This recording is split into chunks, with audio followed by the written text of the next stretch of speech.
welcome to one of the all-time greatest cars, the Ferrari 458 Spider. This is a 2014, second to the last year they made this. This has the 4.5 liter flat crank engine, about 560 horsepower stock. This one with a tune and a rift exhaust is pushing over 600 horsepower, 3,400 pounds, 0 to 60s in the low threes.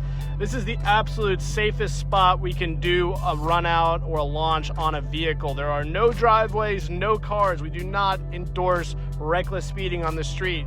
This is the safest spot I can do this, okay? And frankly, it's the only spot in the entire dang review I'm gonna full throttle this car, because you can't do full throttle on this car. It's just too much power. The only way you can get a car like this is on the racetrack. But I wanted to go ahead and show you what it's like. Do one pull. It's a 9,000 redline car. As far as launching the car, I'm not even gonna try it. I'm just gonna go ahead and let off, give it some fuel, run it out to 9,000 for a couple of gears, and then brake.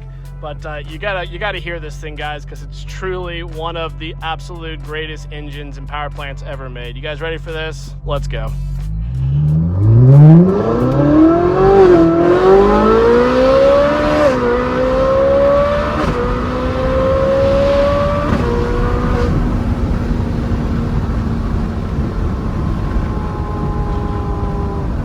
And there you go. One of the most exotic engines ever built, going down in history as one of the greatest soundtracks in any car, period. Unbelievably reliable transmission, reliable engine. Honestly, one of the best cars I've ever reviewed. I mean, I just wish that you could enjoy it a little bit more on the street. It's just got so much power and it's very light. So from that perspective, you only can really get 50% of it, but man, if you do have the chance to rev out a car like this every once in a while, it gets the juices flowing. It's really special, guys. It's a thing of beauty. It just feels so cool and so exotic. And it's just something that I hope everyone watching this gets to experience at least once in their life.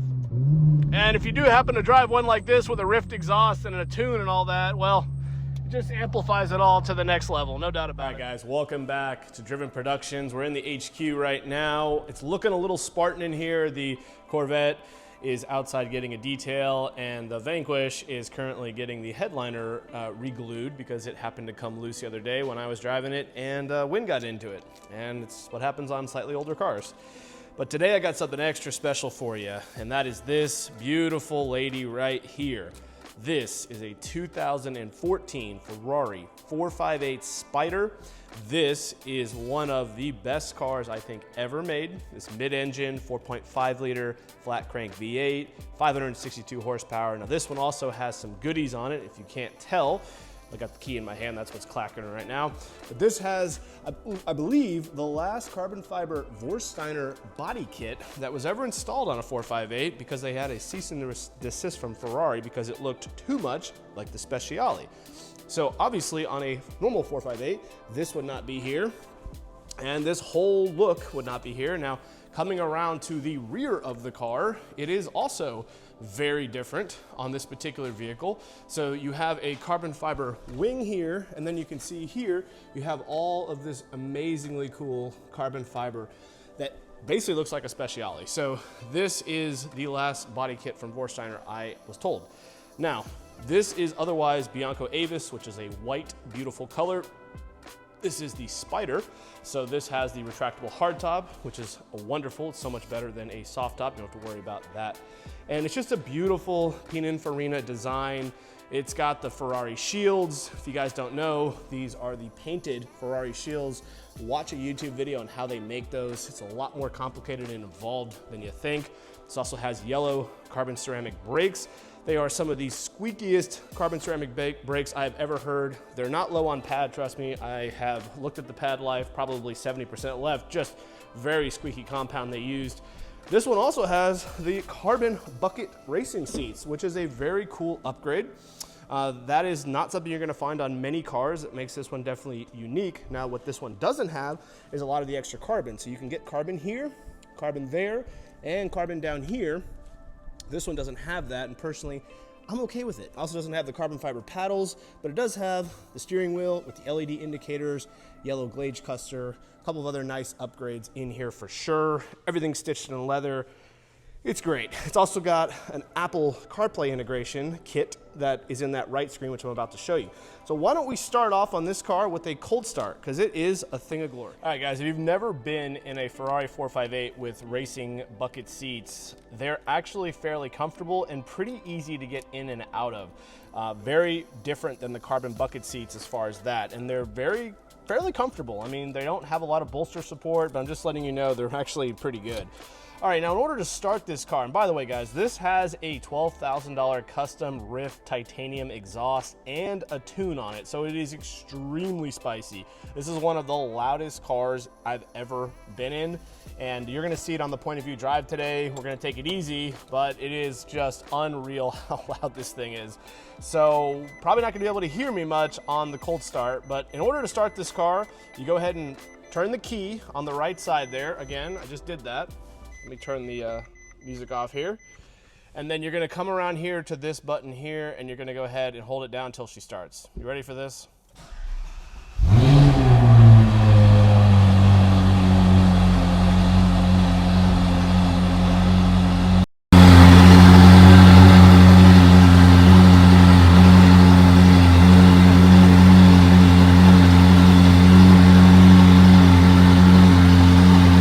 Like I said, it's really loud. It does quiet up, but you got to give it about 45 seconds to a minute.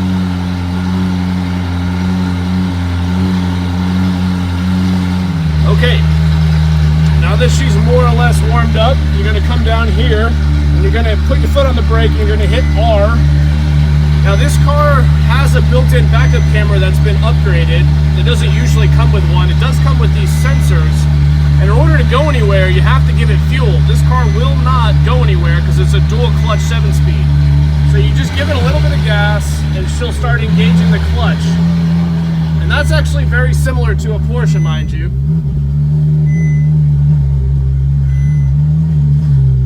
And you just pull it out from there. It's pretty easy to drive, but you just have to get used to that dual clutch, guys. And then in order to put it in gear, you hit auto and you come over here and you have to hit this to get it into first gear. So it's a little different than you're used to. There's not like there's a big old cluster or a big old paddle or a big old, hand thing that you can grab to put this thing in gear. You just use these right here.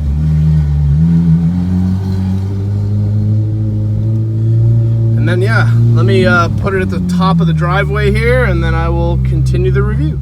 All right, guys, now that I got the car outside, I wanted to go over a few things. And number one thing is the front trunk is absolutely massive in this car. Look how much space you have. So many new cars like the 3RS and the new Corvette ZR1, right? You lose the front trunk. But look, this is my full-size drone bag. Fits right in there. You're talking about a good couple of luggage bags in here, very practical for a rally. You don't have any room in the back, mind you, but you have plenty of room in the front, and that makes this car very, very usable. Now, people have complained that on this particular car, you cannot see the engine, like there's no glass like in the 430. The reality is, you actually can see the engine pretty well. You just have to pop the rear hood, and then you pull this up, and there you go. You can see the 4.5 liter flat crank engine. Phenomenal, guys. It's red, plenums, beautiful. You can even see down in here, I don't know if this will pick it up, but you can see the titanium Rift exhaust. It's got that glowing purple color. It's beautiful. And this particular car only has 2 pipes. A stock Ferrari would have 1, 2, 3. I just want to go over a few things, including that trunk and the fact that you can see the engine. And just take a look at the paint now that it's in the sun. Bianco Avis is not a very bright white. It's more of a cream white. It's a beautiful color. If you want to see the difference between a cream white, this is cream, that is traditional white, right? Very bright white. And you can see how different it looks. Let me go ahead and close this and you can see it even more. See the difference? That is white, that is Bianco Avis. Now I know the cloud just went behind, the sun just went behind the cloud, etc., so it changed colors on me again, but that's a really, really good looking car, guys. I think that is way better looking than a stock 458. I'm gonna go ahead and say, controversial thing here, I don't really love the way the 458 looks from the front. I love the way it looks from the rear. She's got a great ass, but I don't like the way she looks from the front. I never did. But with this body kit and the Speciale, of course, fixed a lot of that. Now, while this isn't an official Speciale, it still has the same vibe, and this is such a good looking car with this body kit. So yeah, just want to say that. But overall, there's nothing wrong with the looks of this car from the sides or from the rear. It's just the front that looks a little bit off to me. But god dang, look at that car, guys. That is such a glorious looking thing. Real quick, guys, I just wanted to show you the car before we go on our point of view drive with the roof on. And as you can see, this car looks just as good with the roof on. And guys, it has a hardtop convertible. I wish everybody would make a hardtop convertible because it truly is the best of both worlds. You have all the benefits of a coupe with all the benefits of having a convertible. Now, people tell me that the coupe is stiffer, and it is. They say that it is a little more flexible with the Spider model. It's obviously 100 more pounds as well. If you want to track a 458, go get yourself a coupe. That's a no-brainer. But I love having a convertible. All of my cars currently are convertibles or have the ability to remove the roof. I just think it's the way to go. I mean, when I'm driving these types of exotic cars, I want to enjoy the open air. I don't know what you say. I only drive them on nice days. I'm not driving them in downpours or stormy weather, right? Or when it's super hot outside. So the only time I drive them, I want to enjoy the air, right? All right, guys, let's go for a drive in the 458 Spider. Okay, first things first. This is not a fully stock car. As I mentioned, this has got a tune on it, which adds about 45, 50 horsepower, about 40 foot-pounds of torque. Definitely makes it a little bit more spicy. Now we're going to start off here in sport mode. Now I will say with the roof on this car, you do hear a little bit of the roof kind of movement at slow speeds. When you're going fast, all you do is hear that freaking engine, guys. Like, you don't hear anything as far as like the interior of the car. But yeah, I mean, it's pretty easy to drive this car, and I think that's one of the reasons why these have so many miles on them, because with the dual clutch, like you can see here, it's a little bit with the tune, it's a little tough. It feels more race car. A stock one is definitely, especially in wet or sport mode, a lot easier to live with. Although you do get used to how this car likes to be driven on the street. You know, it's just one of those things that it just takes a little bit of getting used to the throttle response. Like, if you are babying it, you can get away with it. But if you're really got a heavy foot, you're going to find this car to be pretty jerky, especially with the upgrades that this particular one has. Although overall, it's very easy to drive. I still can't stand those brakes. I mean, I don't know what it is with carbon ceramic brakes. Some brakes, like my Vanquish, they don't squeal at all. My Spider RS brakes, those are carbon ceramics. They squeal only when it's really cold out. Otherwise, they don't make a lot of noise. My Corvette, they squeal all the time too, and this one squeals all the time. So I don't know. It seems to be hit or miss with carbon ceramics. People say it's only when it's cold. I've been on these brakes quite a bit, and we're going to be on them today, and you're going to hear them squeal pretty much the entire time. So I don't know. I can't figure that out at all. But as you can see, very easy to drive. The transmission butters through the gears. You know, it's a really nice car if you just want to daily something. I don't know if you ever would choose to daily a Ferrari, but this is one of the few that I think you could get away with no problem. Honestly, the suspension, it doesn't beat you up. These carbon seats are very comfortable. And once you have the top off, you don't hear that roof at all. You just get the open air. And it's honestly fantastic. Like you can see, look how easy it is to drive. We're in 7th gear now. We're doing 45 miles an hour. Easy. I'll tell you guys, one of the things you're gonna have to get used to in the Ferrari is that all of the controls are on the steering wheel. And I gotta say, I've gotten used to it, but it does take a little bit of a learning curve. There's no doubt about it. Like, if you wanna make a left turn, then you've gotta hit this button here to initiate the left gear indicator. And you know, if you want to go ahead and put on your brights, you've got to hit this, right? And then you've got to pull it back when you want to turn it off. And if you want to increase the dampening ratio, you've got to hit this button right here, right? If you want to change the mode of the car. You've got to adjust your Manatino switch, which is right there. Starting the car's right here. So basically, all of the controls, with the exception of your audio controls and your HVAC controls, are going to be done all through the steering wheel. Now, as you can hear, we're getting into the country now. I'm going to take you down some of my favorite roads that I enjoy. And overall, it's such a pleasure to drive this car, especially with the roof off. I mean, with the roof up. You know, it basically is very much like a coupe now. You really wouldn't know you're in a Spider. I would say that 9 times out of 10 when I drive this car, I have the roof off, but it's very difficult to review a car with the roof off, as you guys know, because it's windy. Now, this is a very bumpy road. This has got a lot of bad asphalt, so you're going to hear the tires a lot. This does transfer quite a bit of road noise to the passenger. These are PS4 tires, mind you. They're not cup tires. So if you do have racing tires, you know, Trofeo Rs or, you know, Cup 2s, etc., it's going to make even more noise. But you can hear the car. You hear mostly the engine, even though we're going 7th gear at very low RPMs. But you can still hear a lot of something. You know, you hear the front rattling a smidge. It's not too bad, but, you know, for a 14 car, as in this car is currently 12 years old, it's held up phenomenally well. I mean, the interior is honestly in great shape. Transmission, engine, all that stuff is just fantastic. I mean, honestly, this car, if you didn't tell me it was 12 years old, I would have thought it is a brand new car from Ferrari, especially with this body kit, because it looks so modern. Yeah, you can hear something rattling up there. You hear that? I gotta say, that's pretty annoying. I do not hear that when I have the roof off.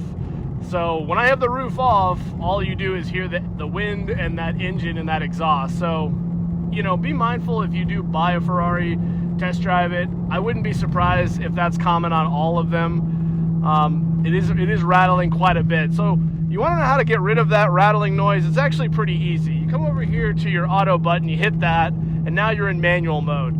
And then you just downshift. And let me tell you, any sounds that you were hearing in the cockpit are going to go away real quick. Because now you're just going to hear one of the greatest engines man has ever made.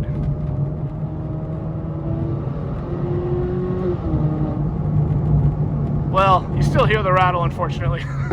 But that's going to drive me absolutely crazy. All right, guys, I can't stand that rattle anymore, so I'm going to go ahead and put the roof off and just enjoy this car with the top down. You know what? I'm going to put the dead cat on the mic, and we're just going to hope that we get some good audio, because I can't stand that rattling anymore. So now you can see the top's off, and we're going to have some fun. So let me go ahead and put the dead cat on the mic. Guys, now we're coming on to some back roads. Now, this is going to be a very, very slow street drive. We're not on a racetrack, okay? But you can definitely get the vibes. Just listen to it. You want to talk about driving an exotic car? Well, this one's going to take the cake.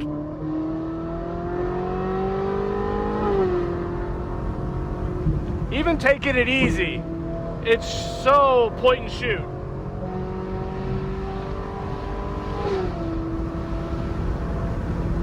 Everybody knows you're having a good time, though.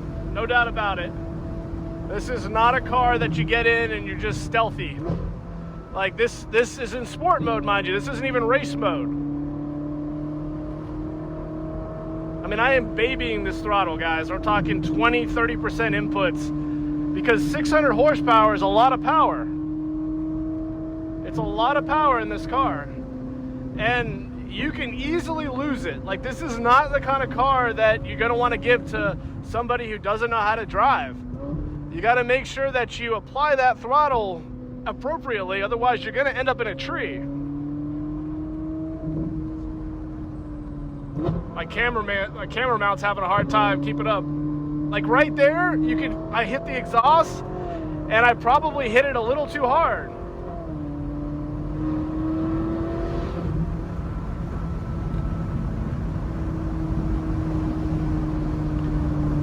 I gotta say though, this car is freaking awesome. Like, if you want to feel like a hero, this is a vacation. Like, driving this car is like having a little bit of a little vacation on your drive home. There's just nothing quite like it. That engine and that transmission, they work so well together. It's a dual clutch. Might be a 12-year-old transmission, but it's still, I mean, is it PDK good? No, but dang it, it's close.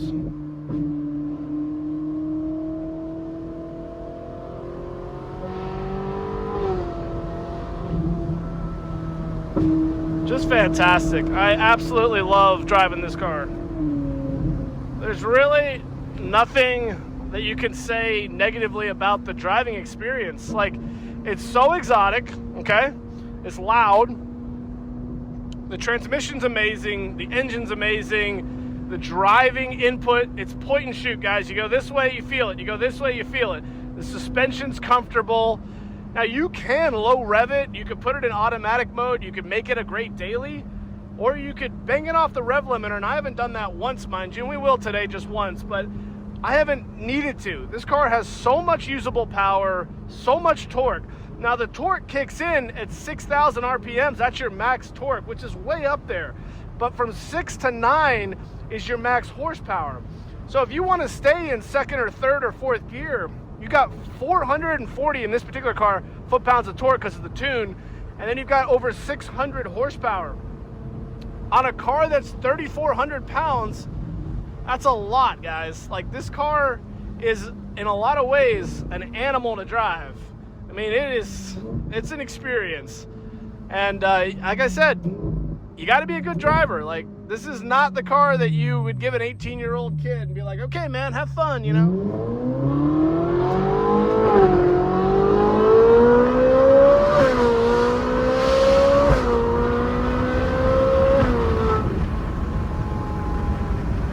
The crazy part is, that wasn't even 100% throttle.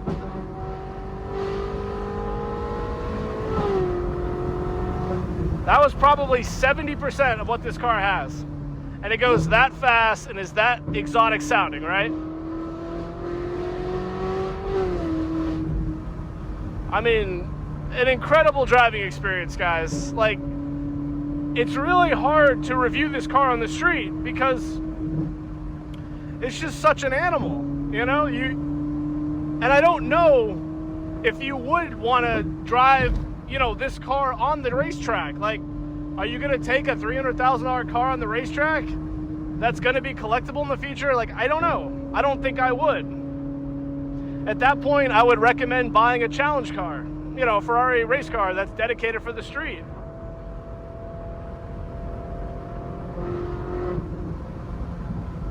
So awesome, though. Like, it's such a fun time on the street, guys. You just can't really push it. That's my point, you know? You can have fun, yeah. You just can't really full throttle the car very often, you know? And you know what? That's okay.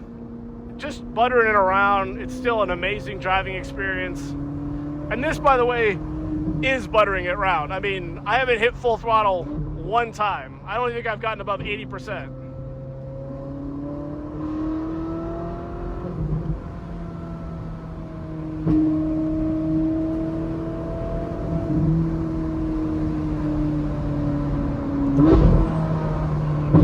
See, the brakes are still squeaky even though they're warmed up now.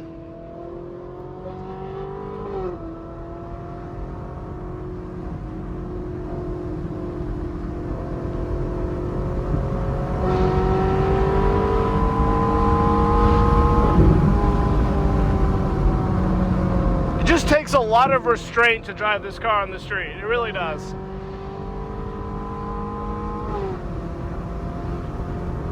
I'm constantly short shifting it because I'm already going at such an excessive rate of speed. But just listen to it. I'm just gonna shut up. I'm gonna let you guys enjoy the soundtrack, okay?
awesome car, awesome engine, awesome transmission, one of the most exotic, you know, driving experiences you're gonna get.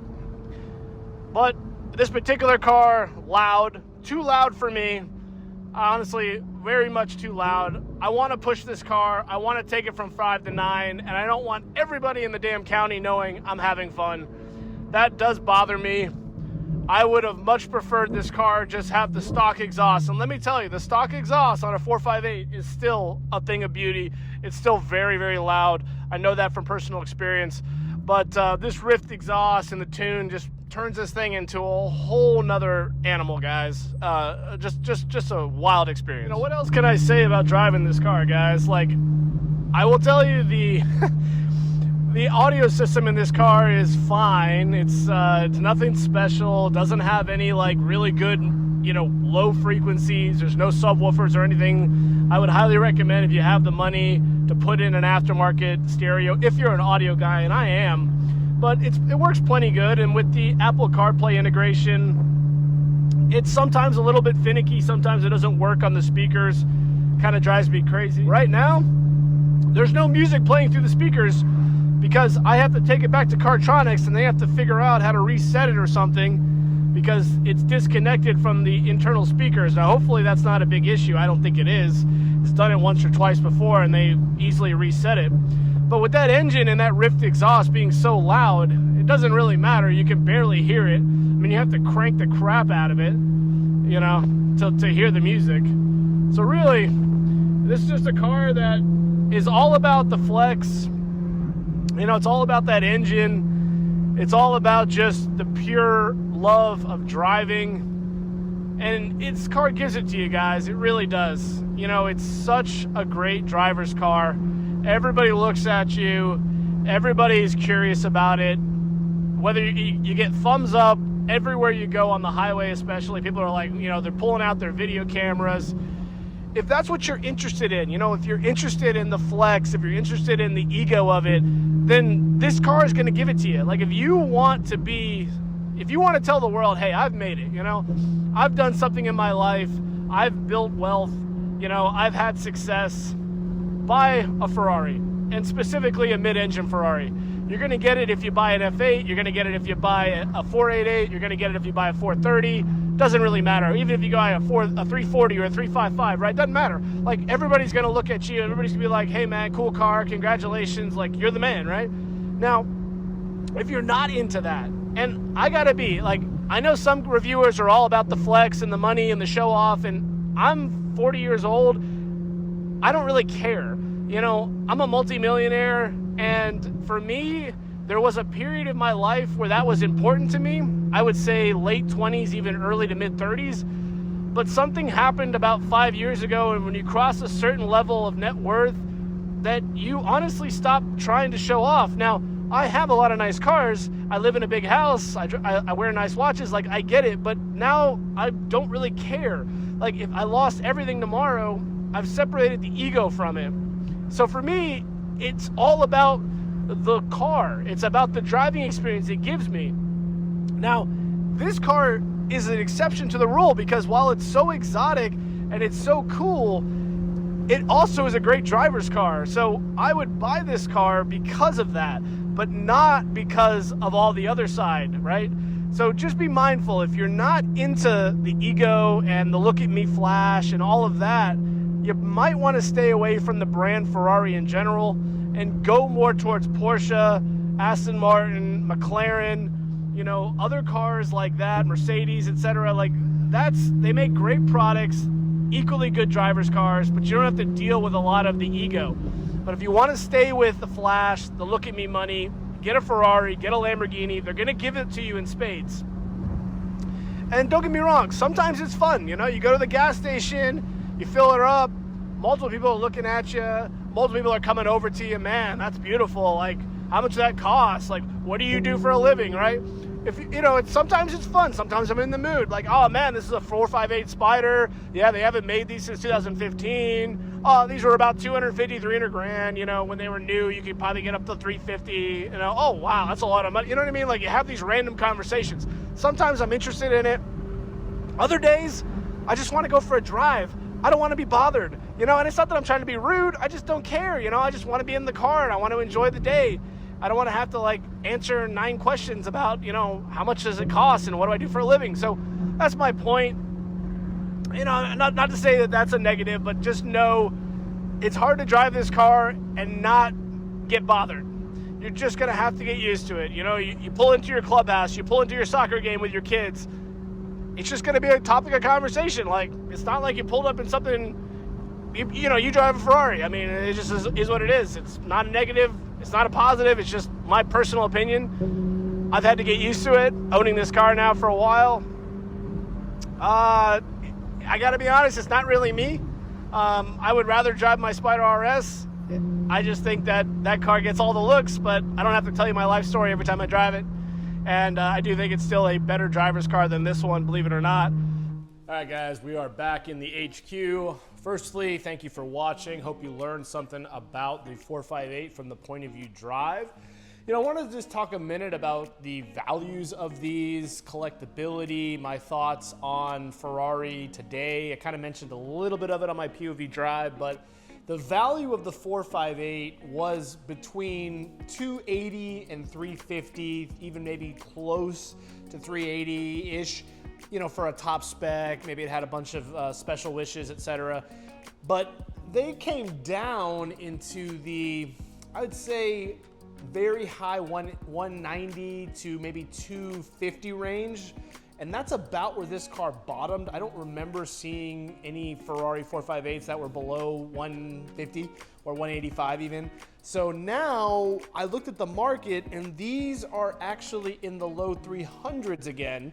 And that is for OEM grade, no Carfax issue cars, right? So if you've got one with, let's say, 15,000 miles for, you know, 14, 15, I think you're gonna be in the 310 to 330 range for that car. So they've definitely gone back to MSRP. And I think the reason is because nobody really likes the new Ferraris, right?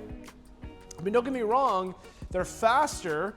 An SF90 is faster, a 296 is faster, but it has hybrid technology, right? Check out the carbon fiber with the sun hitting it, isn't that cool?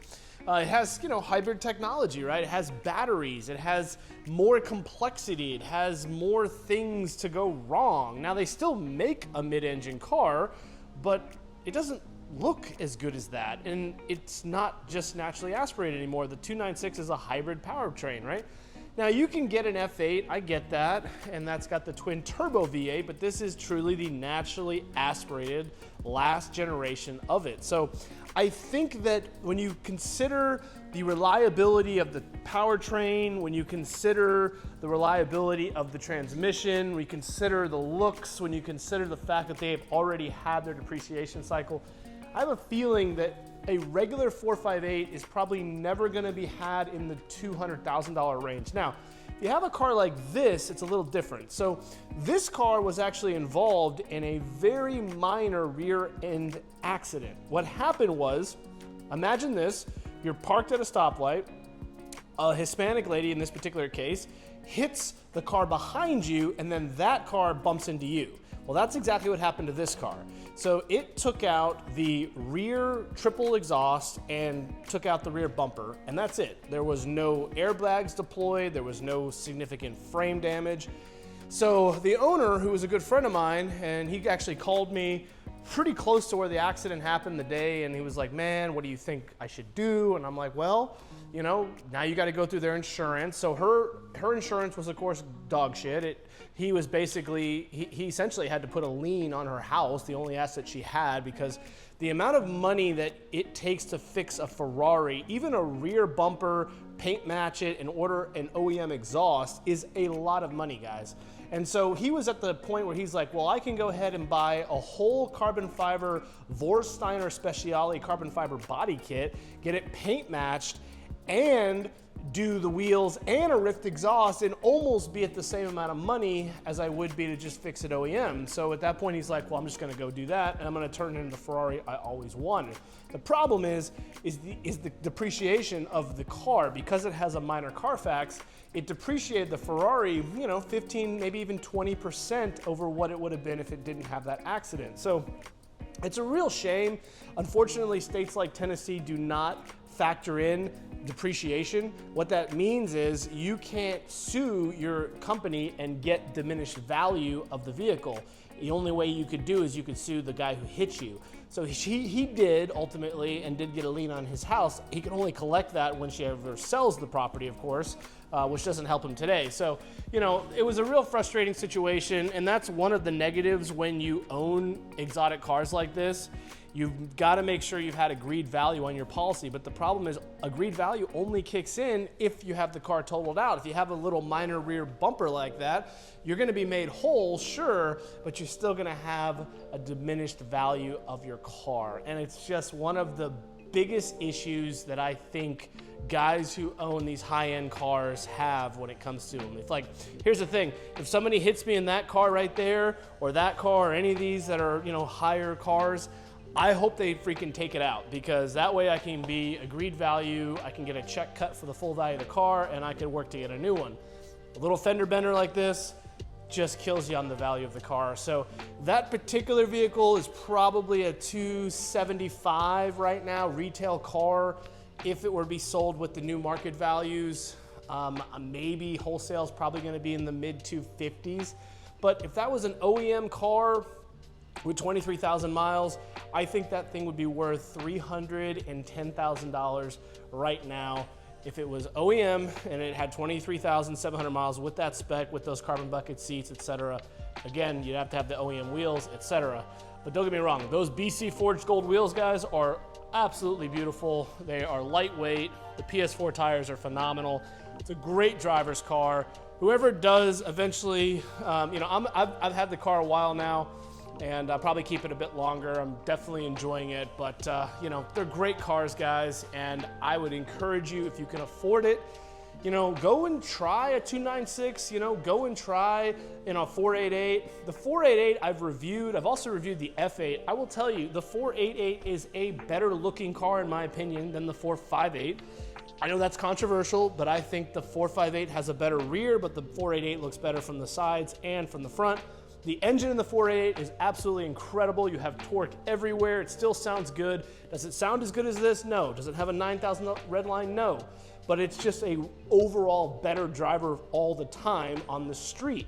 If you want to go ahead and have that exotic 9,000 red line though, there you go. That's the car, right?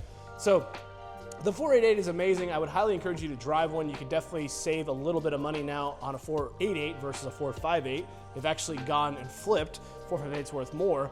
You know, F8s are still a little bit more. They're still holding in the 3s, although I've seen a couple get into the high 2s now, so that would be worth checking out as well if you like the body style of that car, which is kind of nice. Obviously, if you can get a Speciale or a Pista or something like that, then go for it. But now you're talking $850 to $1 million something, and you know, that's next level money. At that point, I'd probably push you more towards, you know, some higher end exotics, like a Gunther Werks Porsche or something like that for $1 million. I think that might be a better play, my personal opinion, than spending $1 million on a Speciale or getting, you know, a Pista that used to be a $500,000 and now they're 1.2, 1.3 million. I just don't understand the market sometimes. I feel like these are a good value though, a good store of value. I would encourage you to hunt down a good one. The problem though, when they get so expensive and they start getting $350, $450, you know, it's like you're gonna buy these cars and you're not gonna drive them much because you don't want to depreciate the car. So that is a good thing about a car like this, is you can put 5,000, 10,000 miles on it and it's already been depreciated because of the damn Carfax, right? So in the end of the day, it's like, just have fun with it, enjoy it for what it is. It's never gonna be OEM, it's never gonna be collectible. So I've been enjoying the car. I probably drive it a lot more than I probably should be, considering the value of it, but hey, in the end of the day, YOLO, baby, you only live once. Hope you guys enjoyed my thoughts. Hope you guys enjoy the content. I really appreciate you. Please subscribe, share this with a friend. Hope you got something out of it. One last look at her. We will catch you guys on the next one. We try to do content like this just about every week. We will check it out soon. That's it for me, from the HQ signing off. We will talk to you guys on the next one.